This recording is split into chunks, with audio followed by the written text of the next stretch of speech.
Greetings, sports fans, ASMR Sports. Back at you. It's been a busy week or so, so I have not been able to make as many videos as I wanted, but today is a mail day, which is always an exciting one. We've got a PSA return, and this is a very unusual one for me. It's the first ever vintage graded card return I've gotten from PSA. I don't really have a lot. I have a lot of vintage cards, but most of them are graded. I don't generally buy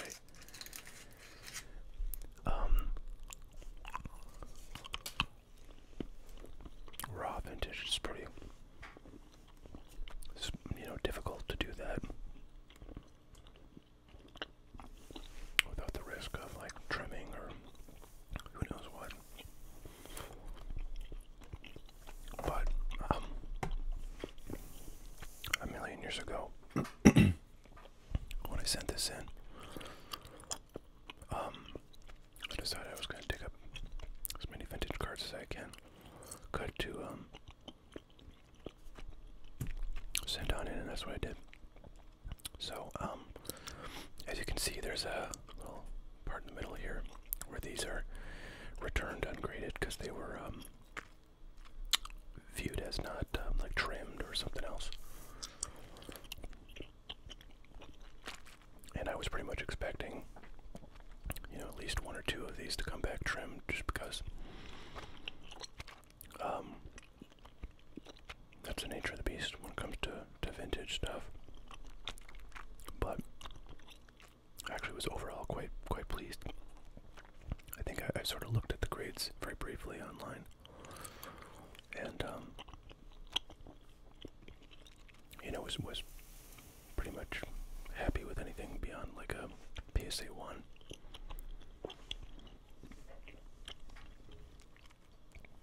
Speaking of which, here's a PSA 1 with a, what do they call that? Not a disclaimer, but basically a little extra notation. And I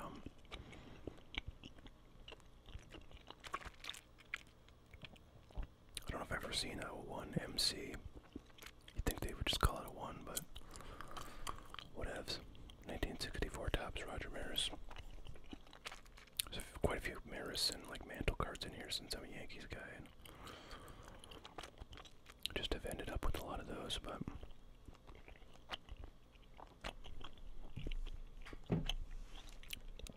qualifier, I think, is what they call those. The MC. This one I'm kind of pleased with. I think I got this Gil Hodges from like a some kind of bargain box at a sports card show I went to a million years ago. And with cards this old, I probably paid like $20, $15 for this. It seems like, I don't know, relatively high odds that there's something wrong with it that would cause it to not be graded, but luckily this one did get graded, so that's a win. I have no idea. I'm curious though. I'm gonna look it up.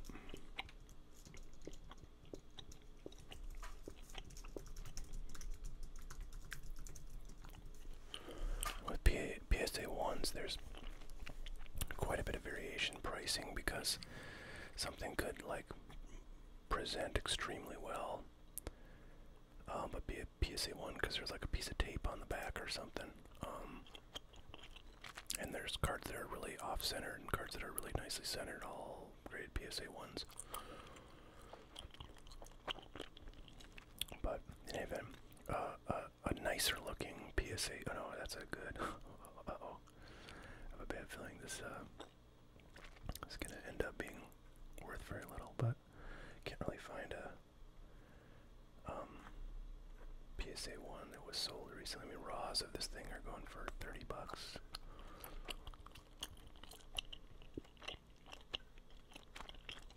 So this is probably worth like $30 or $40.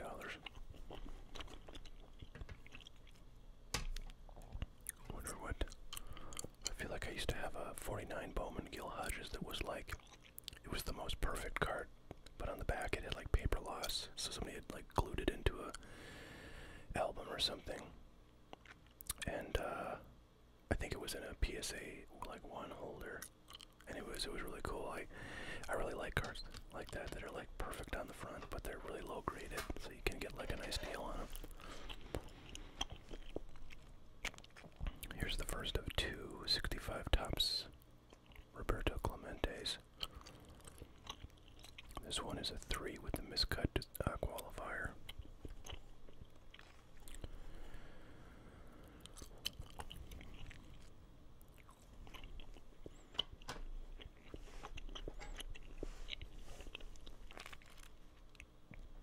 Here's the second one of these cards at 1.5 with no qualifier. Kind of nice. Here's a fun Yankee one, Yogi Berra. So this I bought from the same guy that I bought that Gil Hodges card from, and this one came back graded but altered. It's funny, I don't know if they tell you. I mean, I guess it's because it's just got a bunch of stuff glued onto it and ripped off. But so not enough for a PSA 1, I guess. But still cool to see this in a holder as a Yankee fan. That's a fun one. Here is a 65 tops Roger Maris that graded pretty well. PSA 4, it's off center quite a bit. It's probably a big part of the reason why this isn't any higher, but for the cards I've sent in, a 4 is actually pretty high, so can't argue with that. I like it.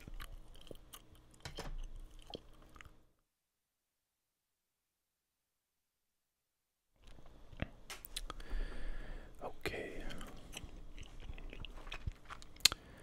Yeah, I mean, it's a mystery to me, why some cards are, miscut qualifiers, and some, like this, are not, when they're clearly way, just as much off-center. If you look, this is actually more off-center than this one, but this got the qualifier, and this one did not. So, generally speaking, I think the qualifier is understood to bump the grade up 1. So like this might be a PSA 6 with a MC qualifier and a PSA 5 without the qualifier, and I think you can kind of tell them not to do qualifiers if you prefer, but I generally don't put instructions like that on.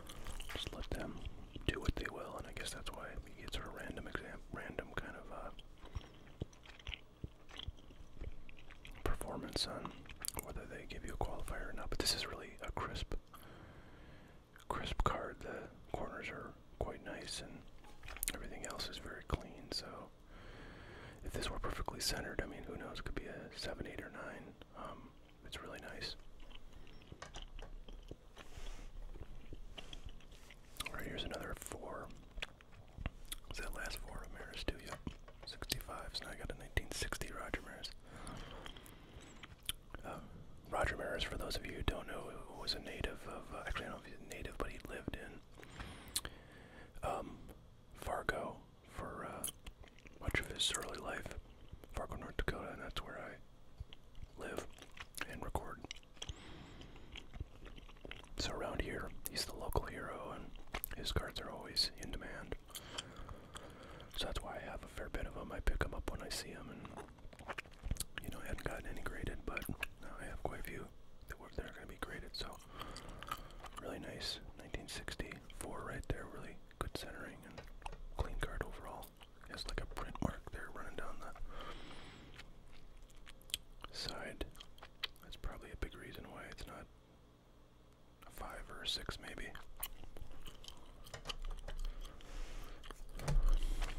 And another Roger Maris. This is a classic card because 61 was the year that Roger Maris hit 61 home runs, which beat the record of Babe Ruth that had stood for like 40 or so years prior to that. And so 61 and 61 is the mantra, as they say.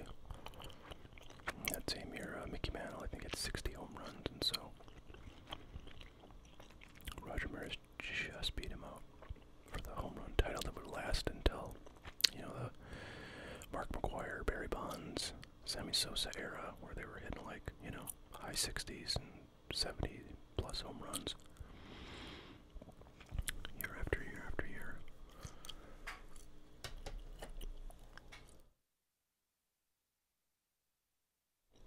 So now we're going to look at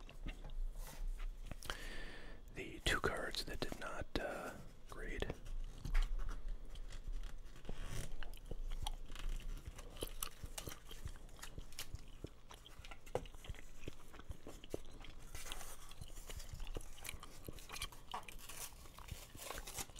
Use these nice cardboard things or something. Be good inserts for mailing things.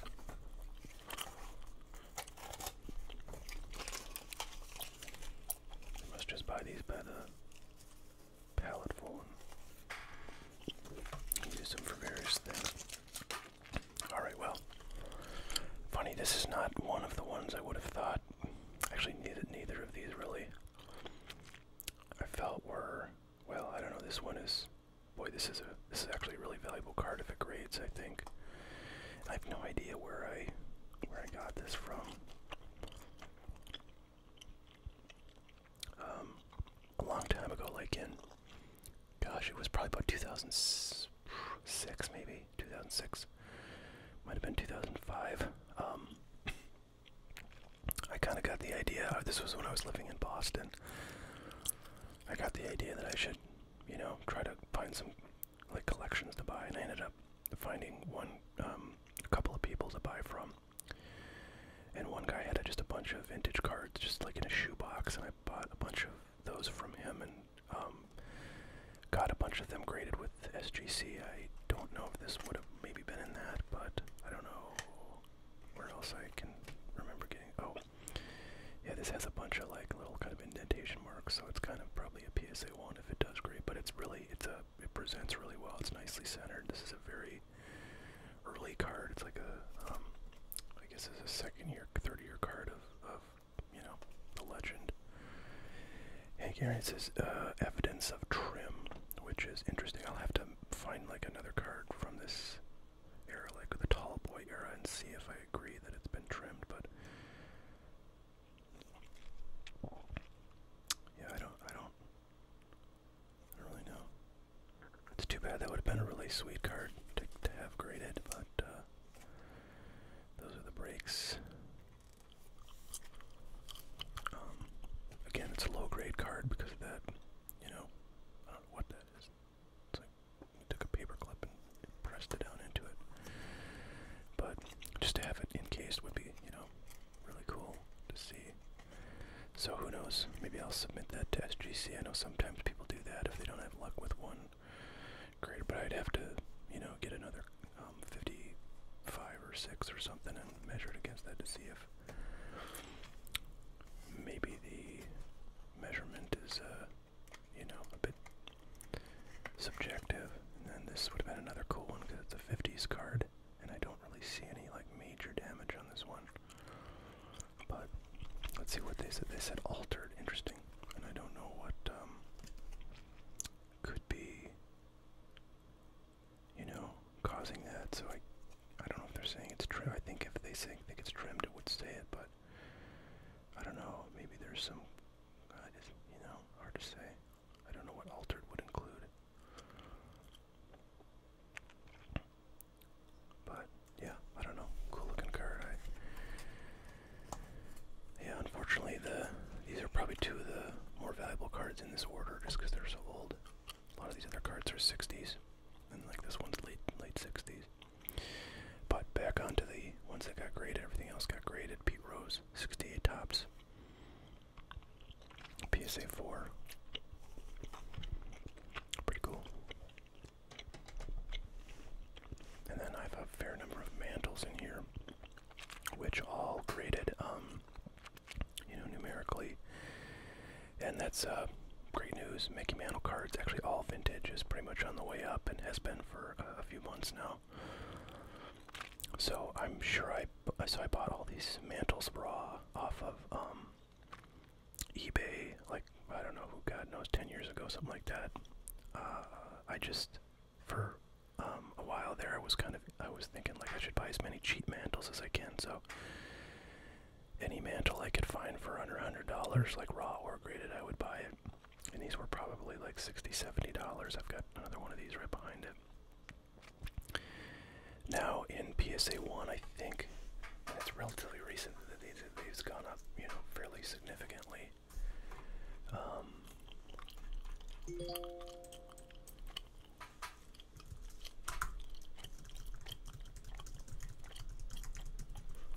But let's see. So in PSA 1, these are, yeah, they're kind of, you know, $110 to $130 a piece. But again, I think I paid quite a bit less than that. I probably paid $60, $70 for this. Although, that was a long time ago. If I'd put that money in the stock market, I'd probably be doing really good compared to appreciation on this. But the PSA 2s, well, okay, nothing too crazy. Again, it really kind of depends on, like, the centering. And this one's not, well, I've got 3 of these. This one's not greatly centered, but 2s are going for like 150 to 200 bucks on this card right now. And again, I don't think I paid more than $60, $70 for this guy. But this is a really nice one. And it looks a lot cleaner, and centering is like freaking fantastic. It's like dang near perfect. The only thing I think actually I can see that's, you know, a major issue is there's definitely a crease right here across the corner. I don't know if you can see that. Yeah, you can kind of see it in the light. There it goes. So that's the big flaw with this, but, you know, presents well, as they say, because of that nice centering, and otherwise pretty clean card. No like scuffs or scratches other than that little crease there. So let's see what PSA 4s are going for, and this would probably be one of the nicer PSA 4s out there. That's funny, they're not really going for that much more than the PSA 2s.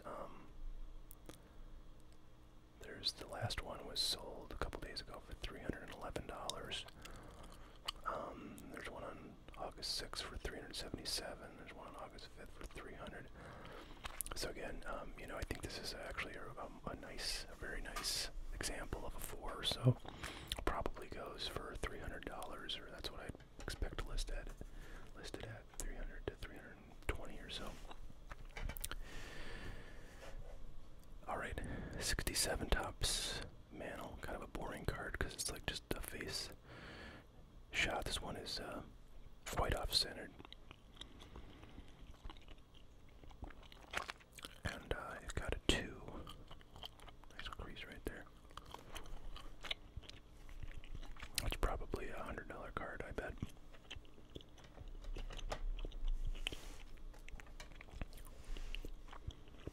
This one's really nice. It's very well centered, and the surface is nice. No big creases. Corners are pretty rough, and the bottom edge is the main thing. But this is actually like the highest. Did I get a 6 on something? I feel like I got a 6. Was it that Pete Rose? No, that was a 4. So this might be my highest graded card in the group here. Yeah, I got a 5 on that 69 Hank Aaron. That was like really off center. So anyways, yeah, beautiful card of fantastic player. I love these 64 Topps. I don't know why, but I just love them. I remember these cards from when I was a kid collecting, because like a friend of mine had a 64 Lou Brock, and I just thought it was the coolest looking card ever because it was so old and nobody else really had vintage. So the design really sticks in my head. It's also a very simple design. Kind of reminds me of 86 Topps, which is like my favorite probably set of all time. Because, I don't know, I just bought a bunch of it when I was a kid, and it was really when I started like really thinking of baseball cards as collectibles that I bought 86 Topps. That was what was out back then. You know, with the big team name up there. Those obviously have a black border on top, but these sort of remind me a bit of that in a way. So anyways, it's a really beautiful card. Super happy about this one. This is a huge win. And so I don't know how many cards I've got here. It's like I think it's 20 cards, and I paid $200 for the whole order plus shipping, which is 20 bucks. So it's like $10 a card was the rate.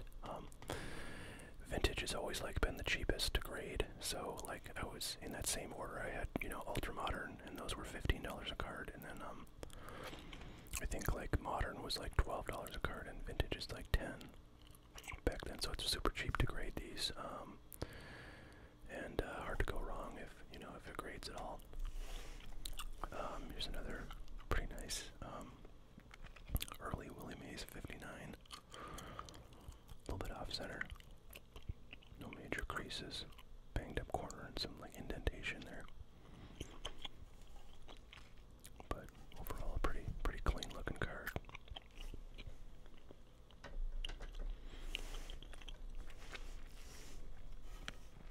Here's another Clemente 67 tops. Like this one looks pretty banged up. Corners pretty rough, edges pretty bad on all sides except like the bottom. But I got a PSA 2, so that's fun. And the last card in this order is a pretty nice one. It's another PSA 5 maze. This one's a bit off center, so probably would have graded pretty nicely if it was more centered. Maybe like a PSA 6. But pretty cool looking card. So I got quite a few 67s now. I got Maze, Clemente, Mantle. Did I get anybody else in 67? I don't think so. Yeah, I don't think so. So anyways, some fun cards. I don't, I have a fair bit of graded vintage, but a lot of it's like super high end, like, well, not super high end, but it's, Ty Cobb, PSA, graded T206 cards, or Babe Ruth stuff, or, like mantles that are 54s and stuff.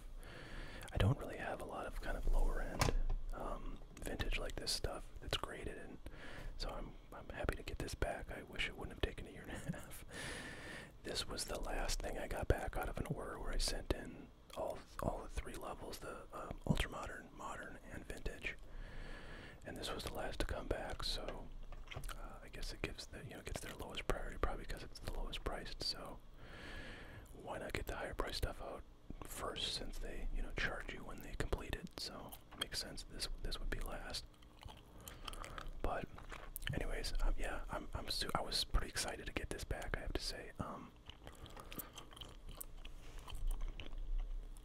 kind of want to organize by player. There's really only a handful of players in here. So now I have a pretty decent selection of, lower grade vintage stuff to go along with the higher grade stuff that I've got. And that is nice.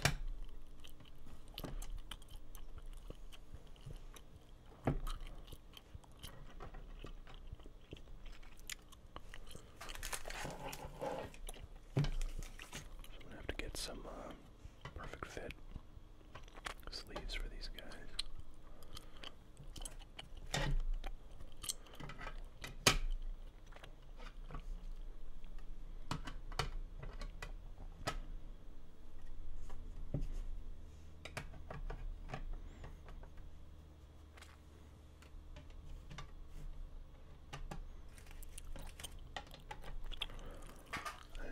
Let's see if I have some over here. I don't think I do, so I'm not going to be able to. Oh, no, they're 3x4s. Okay. Yeah, I don't have any of my PSA perfect fits, unfortunately, over here, but that's the video for today. I hope you all enjoyed that. If you're into vintage, or if you just like seeing some old baseball cards, I enjoyed getting that back. I was definitely anticipating the return of this order, so thanks so much for watching. We'll catch you all later. You have a great one. Bye now.